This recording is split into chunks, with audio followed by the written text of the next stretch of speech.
Olá, amigos da Jaraguá Sincera e da SC News. Eu sou Vitor Blenner, estamos aqui direto de Pomerode e vamos falar com o deputado Gilson Marques, o deputado mais bem ranqueado do estado de Santa Catarina na Câmara dos Deputados em Brasília. Quero convidar vocês para uma entrevista exclusiva e vamos falar sobre tudo, sobre política, sobre economia, sobre tudo que os brasileiros e os catarinenses merecem. Esse é o Catarinense em Destaque desse mês. Vem comigo!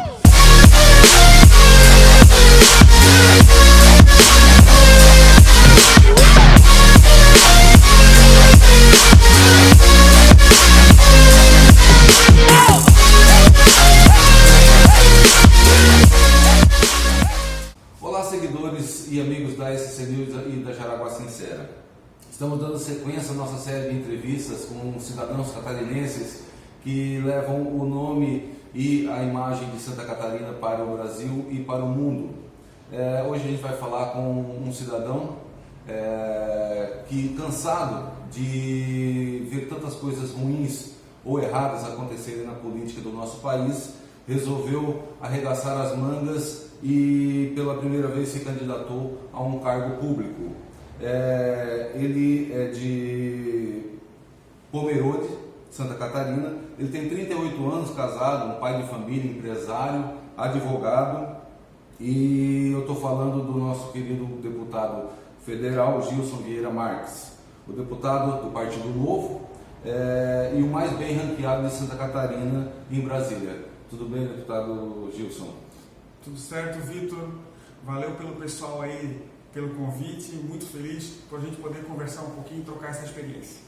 O deputado, o senhor recentemente recebeu, juntamente com os outros 7 deputados do Partido Novo em Brasília, uma premiação, um reconhecimento como os melhores ranqueados dentro do Congresso, dentro da Câmara dos Deputados.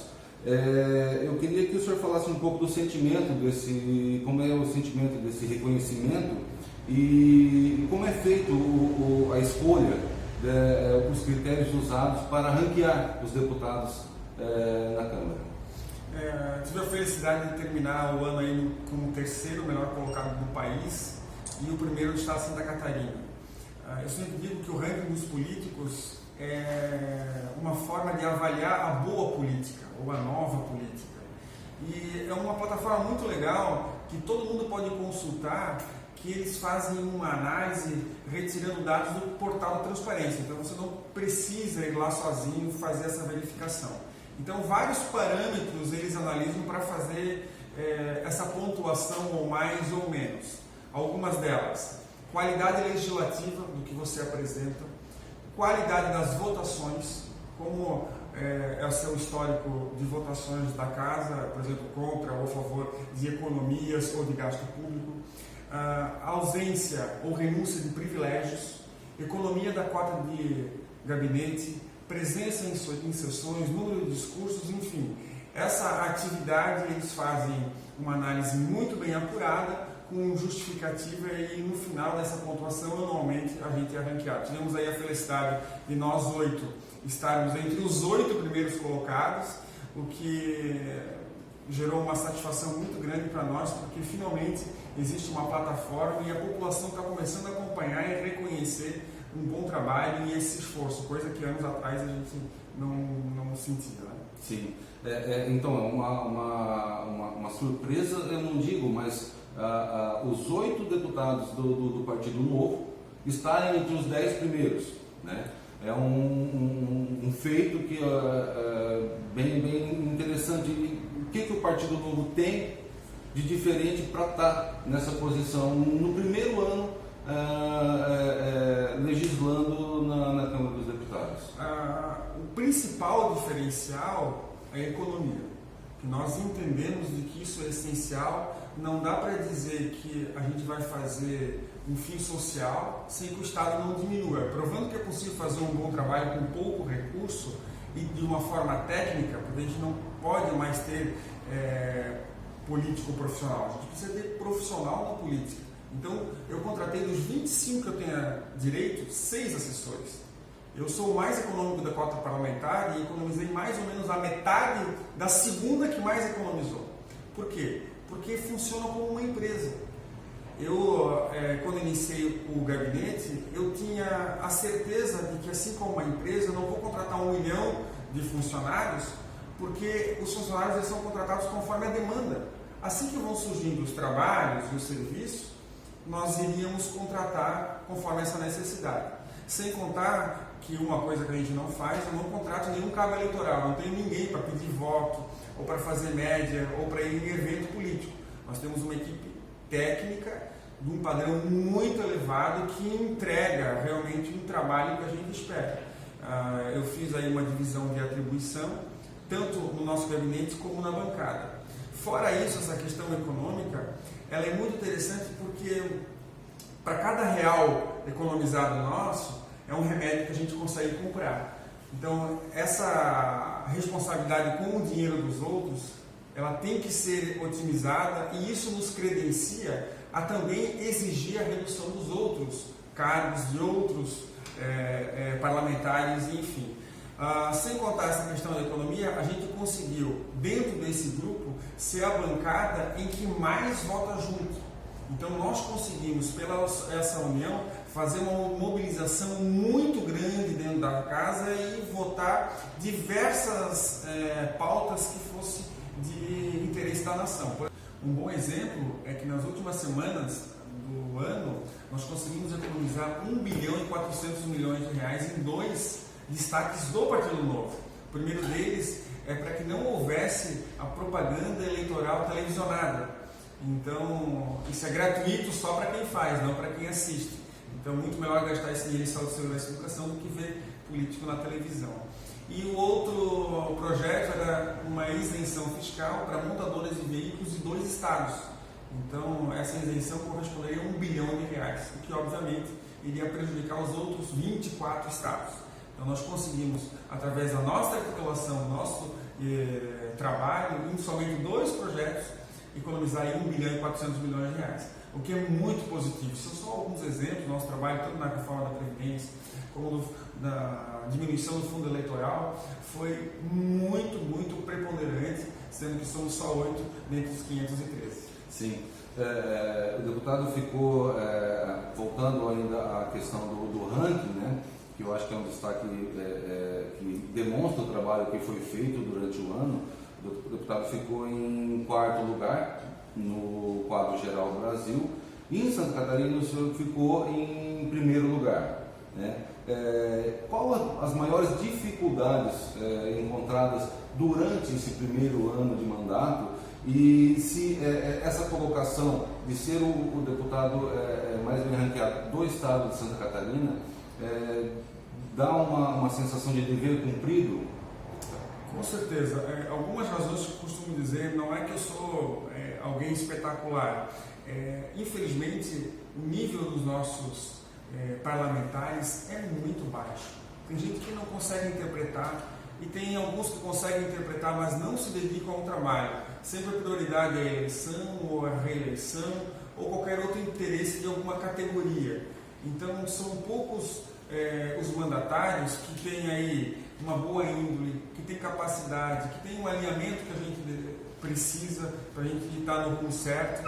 Então, esse nível baixo acaba fazendo com que alguém que tem um pouquinho mais de trabalho, eu fico aí pelo menos uma vez por semana, de madrugada inteira acordado revisando a pauta. Poucos parlamentares fazem isso. Então, faz com que a gente tenha esse papel de destaque.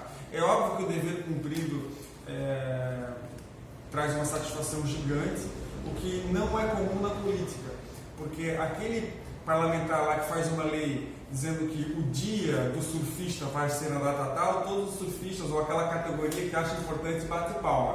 Eu que luto contra o dia do surfista, porque tem coisas muito mais importantes para nós decidirmos, muito provavelmente os surfistas ficam bravos comigo e toda a outra população não bate palma. Mas infelizmente é esse o nosso trabalho. O mais importante, ele tem que ser feito muito, ainda que ele não agrade muita gente. Tem que fazer o certo e fazer o certo sempre, e aí a gente consegue chegar a esse fim aí, principalmente porque com a ajuda de uma equipe técnica e não uma equipe política no sentido de fazer politicagem, nos ajuda bastante. Legal. Deputado, a gente pegou alguns números do seu ano, durante esse ano de 2019 na Câmara, e daí eu só vou falar alguns números aqui. Se eu estiver errado, o senhor me corrija, por favor. Foram 116 propostas da sua autoria, 38 delas foram relatadas, 40 vezes o senhor subiu à tribuna, 292 votações nominais, que são aquelas votações que realmente fica identificado o voto, né?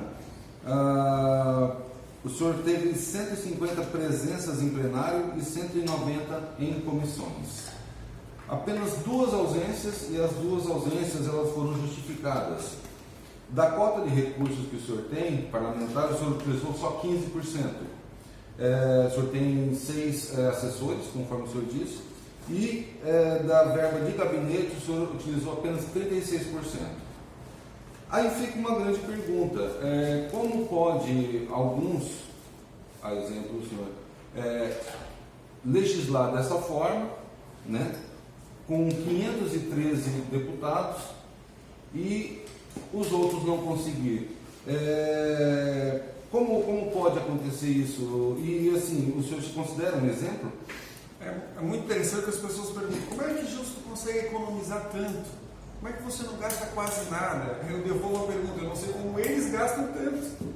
Porque a cota é meta. Cada parlamentar, por exemplo, tem R$39 mil para gastar com as despesas de gabinete, com as despesas de desenvolvimento do trabalho, seja com hotel, seja com gasolina, com alimentação, com contratação, com aluguel de sala, enfim, tudo que precisa. Eu gasto muito pouco, no máximo 6 por mês. Mas por quê? Porque eu faço orçamento, porque eu ando de Uber. Tem deputado aqui que tem 4 fusos em um lugar, não sei como é que ele se divide.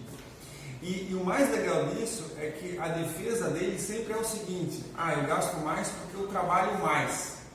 Mas se percebe, através dos números que você falou, que eu não sei se exatamente estão corretos, mas acredito que sim, você vai ver, através do portal da transparência, que eu sou o mais ativo, portanto o que mais trabalha, o maior número de projetos, relatorias e discursos sou eu que fiz. Então, justamente para provar, e não só com relação a mim, mas se você pegar o ranking dos políticos inteiro, coincidentemente os que mais economizam são os que mais trabalham, porque o gasto, infelizmente, da maioria é sempre visando eleição e sempre visando a reeleição. E é óbvio que eu gostaria de ser um exemplo. Gostaria de ser um exemplo para que os outros deputados também fizessem isso. Às vezes é interessante que alguns falam assim: Gilson, agora perdesse a tua pauta, porque o deputado X também renunciou àquilo, também renunciou àquilo outro, também está economizando. Daí eu sempre respondo: o que eu mais quero é perder a pauta. Tomara que todo mundo roube a minha pauta. Esse é o nosso grande objetivo. E nós temos conseguido, tanto que a bancada de Santa Catarina, esse ano, economizou muito mais, não sei qual é o percentual, do que do mandato passado, que os parlamentares passaram. E a perspectiva é que isso continue, e por isso a gente precisa aí da ajuda tanto da imprensa como dos eleitores para cobrar os demais. Porque se tem uma coisa que os parlamentares têm medo e precisam fazer, é ouvir a população. Legal. Já falando da bancada de Santa Catarina na Câmara, são 8 deputados, né? O Partido Novo e o deputado Gilson Marques interagem com esses demais deputados? Existe uma pauta em conjunto ou de interesse mútuo para se ter um pouco mais de força dentro da Câmara? Nós temos pautas que são comuns de nós 8, que tem muita força, mas como nós somos só 8 e são várias comissões, são mais de 25 comissões na casa, a gente acaba tendo que se dividir e divide atribuições em pautas individuais que até poderiam ser comuns, mas elas não são, porque não é possível todo mundo acompanhar tudo. Nós temos 2 reuniões semanais, uma de pauta, realmente, do que está sendo pautado e discutido na casa, e outra de alinhamento, de estratégia. Então são 2 vezes por semana que nós sentamos para fazer essa organização. Fora nós 8, nós temos um outro grupo de deputados, eventualmente, que nos ajudam de outros partidos. Por exemplo, temos alguns bons parceiros no Partido Cidadania, alguns bons parceiros no Partido Podemos, que muitas vezes determinada pauta eles nos auxiliam, porque lá é uma casa de negociação e, querendo ou não, nós precisamos de convencer os outros, explicar aí de uma maneira lógica, educada. Às vezes, deputados que não pensam como a gente ou até têm um alinhamento duvidoso, muitas vezes a gente precisa desse tipo de conversa para a gente conquistar o que nós precisamos. Entendo. Deputado, a gente tem acompanhado as suas subidas à tribuna da Câmara, né? E também entrevistas a programas de televisão. Teve no dia 30 de agosto do ano passado, o senhor foi até uma entrevista do programa Palavra Aberta da TV Câmara. E em determinados momentos que o senhor se pronuncia, né? Até de maneira enérgica e criticando seus colegas de parlamentares, o senhor disse, abre aspas, através de um projeto criminoso, aceitando que as pessoas continuem morrendo nas filas de hospitais, a prioridade do governo e parlamentares é eleição e reeleição. O senhor estava se pronunciando referente ao fundo eleitoral para agora 2020. Qual projeto o senhor colocaria como um grande avanço para o desenvolvimento do nosso país e qual o projeto que o senhor identifica como um grande retrocesso em 2019? Bom, vamos lá. Com relação à minha manifestação na Palavra Aberta, que é um projeto criminoso, é com relação ao fundo eleitoral. Então, o que acontece, eu sempre digo de que um parlamentar ele deveria pensar em duas coisas. Primeiro, se aquela atitude é melhor para ele ou para a população. E segundo, governar e alocar recursos. Se você dispõe recursos para alguma coisa, é evidente que não vai para outra. Então, se você escolhe propositadamente enviar recurso, dinheiro para político fazer campanha, distribuir santinho para pagar carga eleitoral, você está dizendo que esse recurso não vai para remédio, que esse recurso não vai para o hospital. Tem cidade que não tem aparelho de raio-x. Então é óbvio que é uma proposta assassina, porque não está representando a população e está escolhendo uma prioridade que não é prioridade. Com relação às propostas positivas e as negativas, nós avançamos bastante esse ano. Nós conseguimos aprovar a reforma da Previdência, que ela não é um projeto sensacional, espetacular. Nós gostaríamos que fosse aprovado um texto muito melhor, mais próximo do que o Paulo Guedes nos apresentou.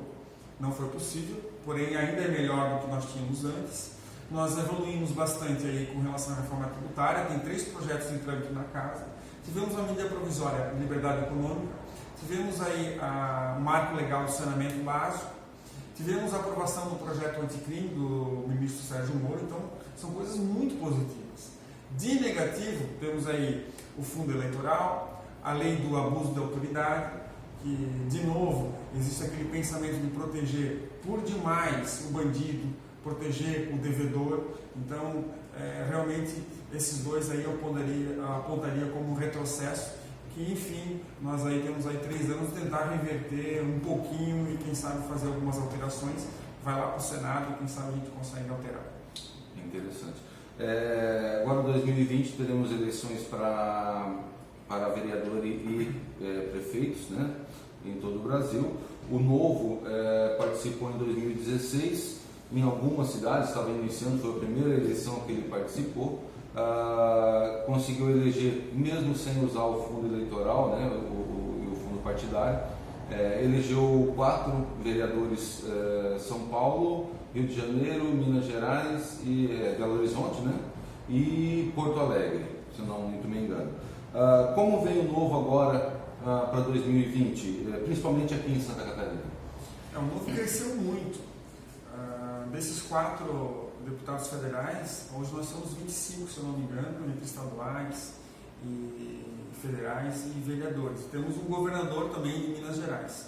Então crescemos muito. Agora em 2020, a nossa preocupação é crescer de uma forma em que não comprometa a qualidade. Então o Diretório Nacional ele escolheu 6 municípios para cada estado. Então, o foco é nas cidades maiores para atingir o maior número de pessoas. Então, Santa Catarina vai ter candidato em 6 municípios, inclusive Jaraguá do Sul tem o privilégio de, quem sabe, ter um prefeito de Partido Novo. Interessante. E o deputado tem mais 3 anos ainda de mandato em Brasília, mas já pensa numa reeleição, de repente alçar voos mais altos? Qual é o planejamento aí para a sequência? Bom, Vitor, o planejamento é não ter planejamento, porque uma das grandes críticas minhas é que a pessoa está lá no mandato, mas já está pensando na reeleição, do que vai fazer, o que não vai fazer. Então, a verdade é que eu não me comprometi, nem que eu vou e nem que eu não vou.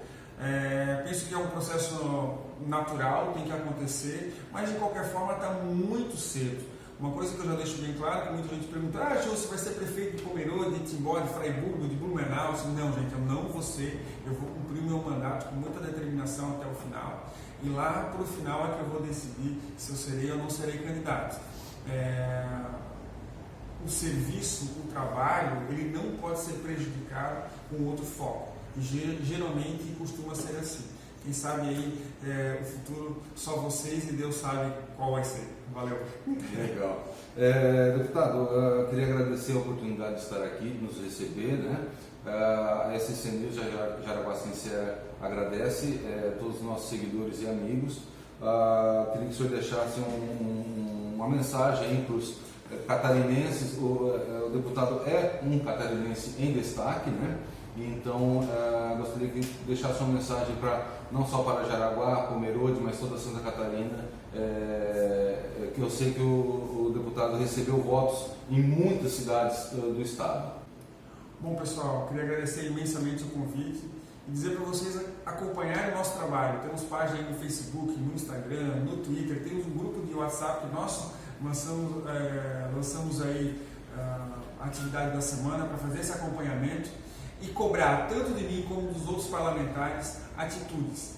E existe um foco do meu trabalho que eu queria deixar bem claro, para nós nos preocupar naquilo que importa.